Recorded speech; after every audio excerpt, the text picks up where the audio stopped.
From Fox Television in Washington, D.C., this is the 10 o'clock news. It looked like a war zone in northwest D.C. where a Metrobus crashed into a tree. The lame duck Congress Gatt's moving on a new trade agreement and bids farewell to Speaker Foley. A hair-raising question. Do some local salons need to trim the cost of women's haircuts? And speaking on the record, is music on vinyl making a comeback? Good evening, I'm Morris Jones. And I'm Ron Gardner. An accordion-style D.C. Metrobus slammed into a car, knocked down a tree, and left at least 16 people hospitalized this evening. Fox 5's John Rosson has details. Inside the house, it sounded like an earthquake because the whole house was shaking. I saw people screaming, so I went immediately to the phone, called 911. Oh, it was a horrible sound. Really, it sounded like two trucks hitting. The injured lay on lawns in the night chill. Some people soothed. Others signed and tried to convey critical information in the tumult following the crash. The car was trying to make a U-turn in front of the bus. The bus driver observed this going on. The bus tried to let the car make the U-turn, but somehow the car backed up, struck the bus, causing the bus to veer off into the tree. Then the car crossed the median and hit some oncoming cars on the other side. The Metrobus was southbound on 16th Street. The driver of the Tariff, Sgt Michael Baird, refused to say if he was trying to make a U-turn. He said simply he was riding down the street and felt a bang. Gary Coleman's Toyota truck slammed into Baird's Tariff. Here's his version. The Ford here was trying to make a U-turn, and he failed to clear the right lane. The bus was coming down in the right lane, coming southbound. He hits the car whipped around and came over the median and hit my truck about the same time that the bus hit the tree. The two men, both of whom work at Walter Reed Hospital, went immediately to help victims on the bus. Police say the investigation continues, but charges almost certainly will be filed against the driver who tried to make the U-turn. In Northwest, John Rosson, Fox News. And in fact, late tonight, the driver of that car was charged with making an improper turn. Morris? Former Vice President Dan Quayle is in stable condition tonight after undergoing treatment for a potentially dangerous blood clot in his lung. Fox 5's Niles Lathem has more. The health scare comes at a time when former Vice President Dan Quayle was traveling across the country, testing the waters and trying to build momentum for a campaign for the White House. Many have encouraged me to run in 1996. There's a tremendous amount of support for the ideas that I have articulated. I simply have not made that decision. But with an announcement expected in a matter of weeks, Quayle checked into the Indiana University Medical Center on Sunday, complaining of shortness of breath. As the day progressed, he got progressively short of breath and weaker, and at that time we brought him down to the emergency room for admission. X-rays later discovered a potentially dangerous clot in his lung, and the 47-year-old Quayle was sent to intensive care, where he is being treated with anticoagulant medication. He is expected to make a full recovery. Mr. Quayle remains under observation in the intensive care unit at Indiana University Medical Center. His condition is stable. Quayle's wife, Marilyn, reported he's in good spirits. Everything's going great. He's reading and trying to work on another column for this week and genuinely doing very well under the circumstances. Yesterday was not a fun day in the Quayle life, and we're glad things that have worked out as they have continues to improve. It is not known what caused the clot. Pulmonary embolisms, as they are called, usually form in the leg or the hip and travel to the heart or lung, where they become lodged. Specialists say it affects about 500,000 people a year in this country. About 5 to 10% die. Pulmonary embolism was always considered a serious problem, but luckily it can usually be treated well, and patients do very well if the diagnosis is made promptly and the patients are treated in the hospital promptly. It is still unclear just when the former vice president will be able to resume a full schedule, but wife Marilyn insists that this health scare will have no impact whatsoever on his political future. Niles Lathem, Fox News, Washington. President Clinton is hailing it as an historic vote for American workers, farmers, and families. The House of Representatives has passed the Gatt trade agreement by a margin of more than 140 votes, ending its session in rare bipartisan fashion. Fox 5's Patrick McGrath reports. 3 weeks ago, Thomas Foley became the first sitting Speaker of the House to be defeated for re-election in more than 130 years, and he didn't want to go out a loser on the last legislative battle of his career. I urge my colleagues on both sides of the aisle to support this agreement, to vote yes on Gatt. Thank you. With the support of many Republicans who had bedeviled Democrats for the last 2 years, the Gatt trade agreement passed by a huge 142-vote margin. It was the culmination of a dozen years of intensive, well-financed lobbying by both Republican and Democratic presidents. The largest tax cut in history, creating over 1 million new American jobs, stops foreign countries from cheating us on trade, and makes over 120 nations play by the same rules we do. Not since the U.S. joined the United Nations has America moved to commit itself to an international body that would be as influential as the World Trade Organization. It will result in the U.S. and other member nations dropping many of their tariffs and protectionist measures. Right now, the U.S. protects the jobs of its garment and textile workers by limiting the amount of foreign-made clothing that can be sold in this country. Under Gatt, those barriers would be phased out over 10 years. That is likely to mean that foreign clothes made by a cheap workforce will flood the country and drive prices down. Those imports will come at the expense of the domestic industry, which will probably mean large job loss among textile and apparel workers, but consumers will be better off as a result of the agreement. American dairy products and sugar may be hurt by having U.S. supports withdrawn, but other farm products may flourish in new markets open to American exports. Even the guarantee on the minimum interest rates on new U.S. savings bonds would go under the Gatt agreement. But high-tech industries like semiconductors are expected to flourish as the U.S. gains access to markets now denied them. Supporters of Gatt say it will generate far more jobs than are lost, but there is no guarantee new jobs will go to displaced workers. In a country already hurting from the downsizing of military bases and the defense industry, some wonder whether the U.S. should follow Japan's example and be a little more concerned about economic security. Japan is much less efficient than the United States. It really is. And prices are much higher. So you pay a lot of money for your car, you pay a lot of money for your gas, but you can park your car anywhere. But nobody's going to attack you. There's going to be no crime. There's very little dislocation. Why? Because people have economic security. The ease of the House victory is no guarantee of Senate passage Thursday, where a much closer vote is expected. From Capitol Hill, Patrick McGrath, Fox News. 8 men have filed sexual harassment claims against the Jenny Craig weight loss chain. The men contend they were denied promotions because of their sex, given poor sales assignments, ordered to perform demeaning tasks, and sexually harassed. One man claims he was told the only way he would get a promotion was to have a sex change operation or wear a push-up bra. They stopped us from being promoted. We were treated in a disparate manner, which was different from the female employees. On numerous occasions, it affected our work. And at times, some of us were set up to be fired and terminated, and some of us lives were so miserable, we had to end up resigning. What were some of the comments? You know, moving boxes around. You have great arms, or if you have nice buns. The men say they were also forced to wear the same employee uniform as the women, white lab coats and blue scarves. Are women getting fleeced at some local hair salons? Some George Washington University law students have filed a legal complaint claiming salons that charge more for women's cuts than for men's are engaging in sexual discrimination.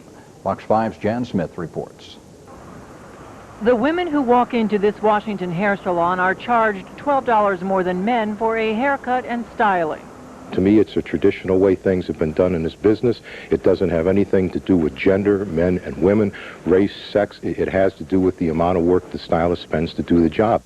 Christophe, famous for President Clinton's controversial haircut on Air Force One, is now making waves in his Washington salon by charging men $175 for a haircut and women $250. That includes styling.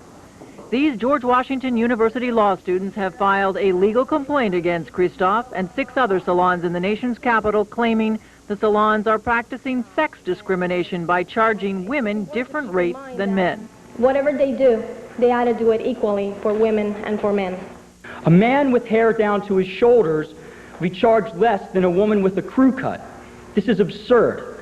Their instructor, John Banzoff, led a successful challenge of the different rates men and women were charged at dry cleaners in Washington, D.C., and he thinks this effort can change the pricing structure at hair salons. They cannot justify the price difference unless they can show that without it, they would literally go out of business. This salon, Visage Express, charges $19 a haircut for women, men, and children. That includes a shampoo and blow dry. It is run by First Lady Hillary Rodham Clinton's current hairdresser. Personally, I think it should be equal. It should not be a difference in price. And funny enough, it usually takes a little less time to do a woman's haircut than it does a men's haircut. He says that's because close precision cuts can be tricky. The students who filed the legal complaints with the D.C. Department of Human Rights say their action will be dropped if the salons change their pricing structure so it is not gender-based. In Washington, Jan Smith, Fox News.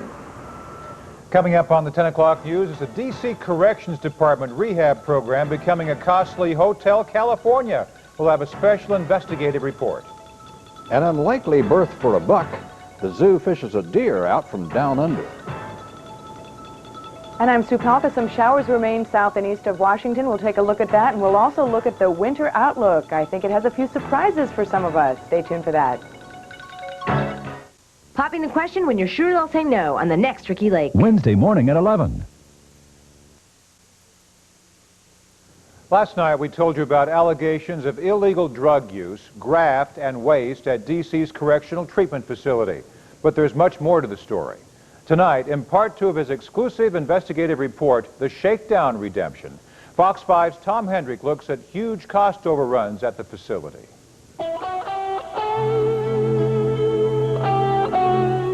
The buck starts here. Crack, rock, love boat.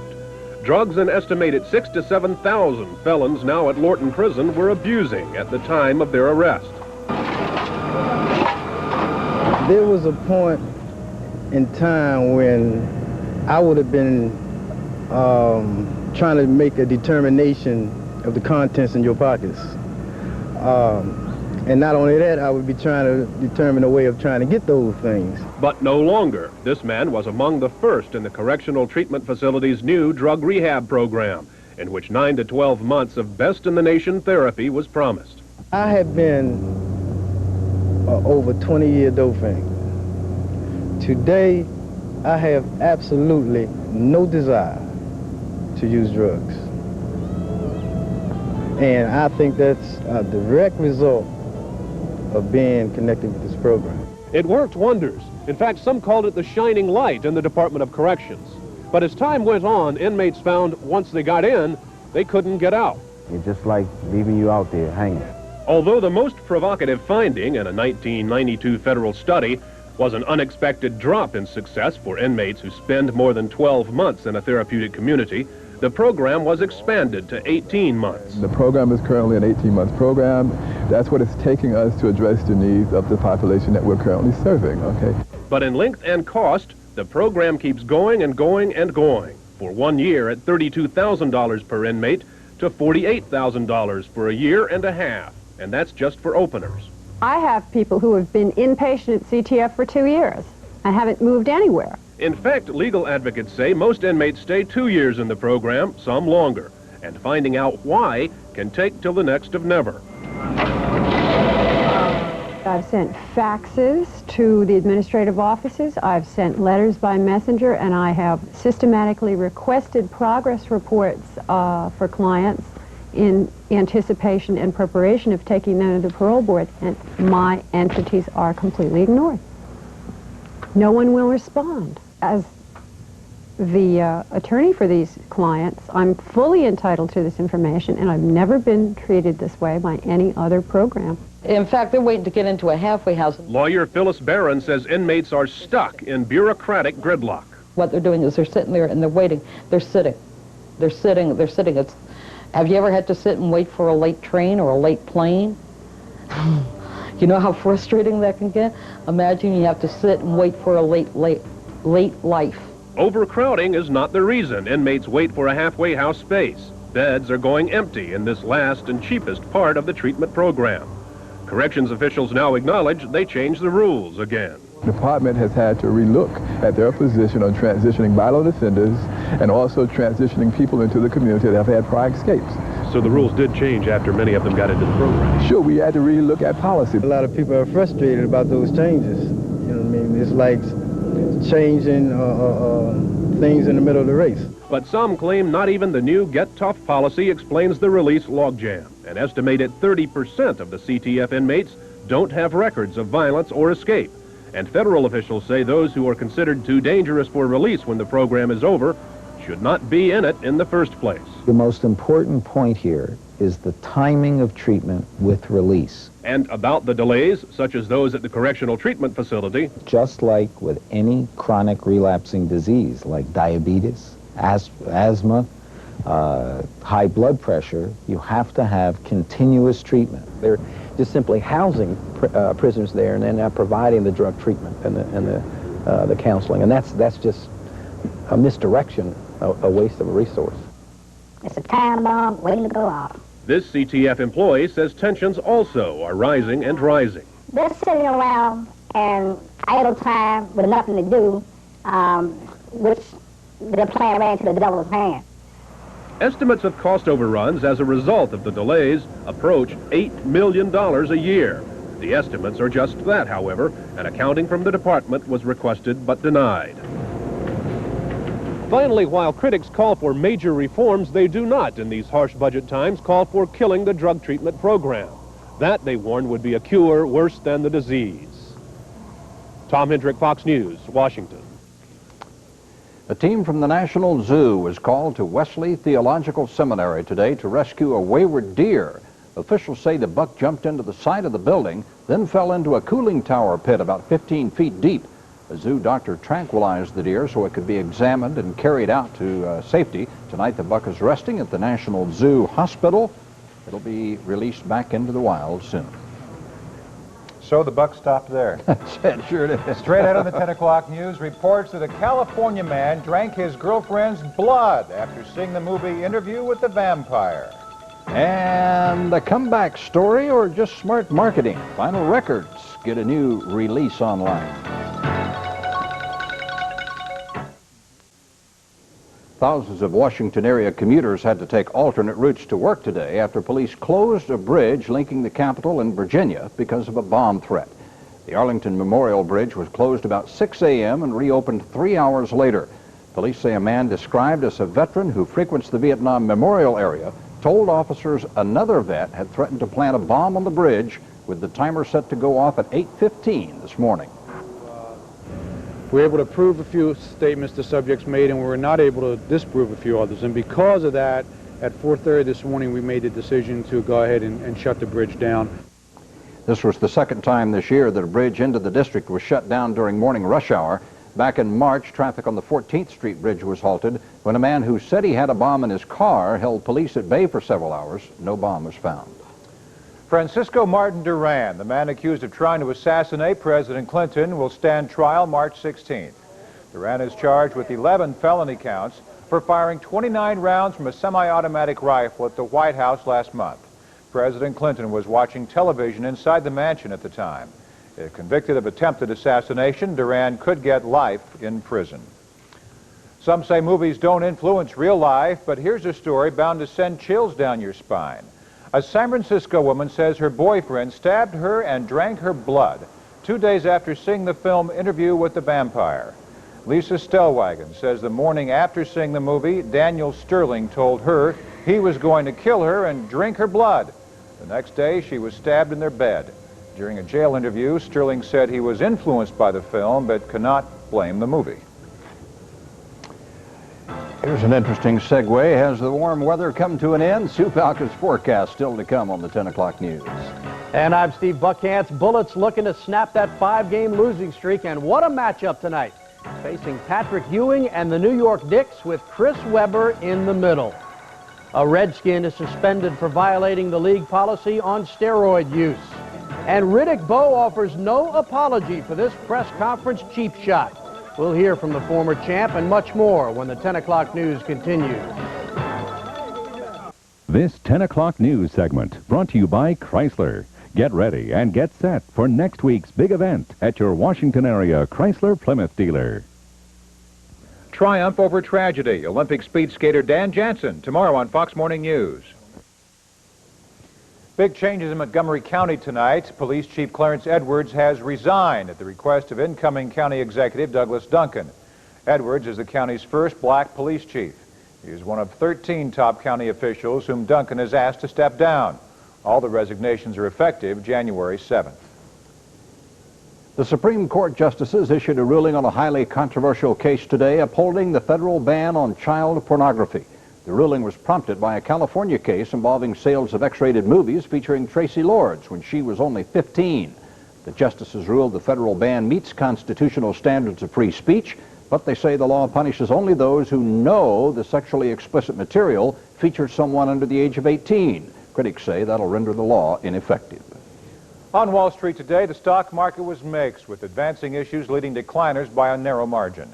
The Dow Jones Industrial Average was down 1 point, closing out the day at 3738. Volume came to 286 million shares. The NASDAQ Composite Index closed up 5 points at 751. Volume there was heavy, with 305 million shares changing hands. That old record collection of yours may not be as antiquated as you think. Recent hit groups from Nirvana to Pearl Jam have released new albums on vinyl records before releasing them on compact disc. Fox 5's Alexander Kippen reports.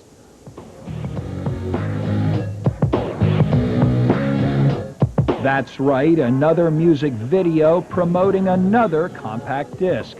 Relegated in the MTV era to a shallow grave, vinyl records, though, are not dying off quite so easily.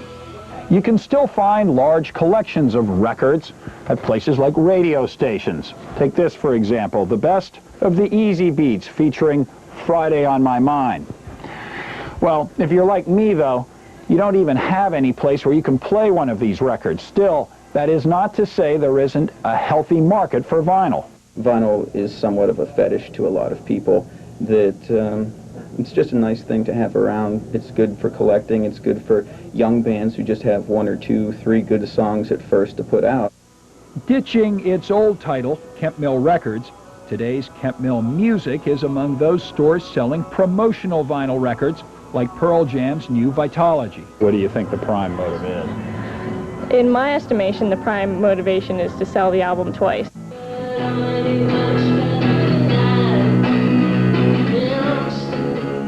Liz Fair playing here at an invitation-only performance sponsored by alternative radio WHFS. Releasing her new Whip Smart album on a vinyl record before the CD, she does not deny the profit motive of music executives. But for artists and consumers, she argues, vinyl records offer a texture missing from sterile CDs. I mean, this just look, you have to like hold it carefully. Who cares about a CD? I whip them around the room all the time. It's no big deal, but you get like white vinyl. Look at it. It looks like a confection. This is a dessert. You could serve this. On that note, independent record producers see vinyl as a symbol of music's grassroots, especially the old 7-inch records.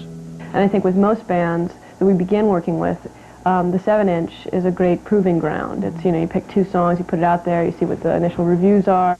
Independents are often more willing to cater to customers beyond the strict CD community.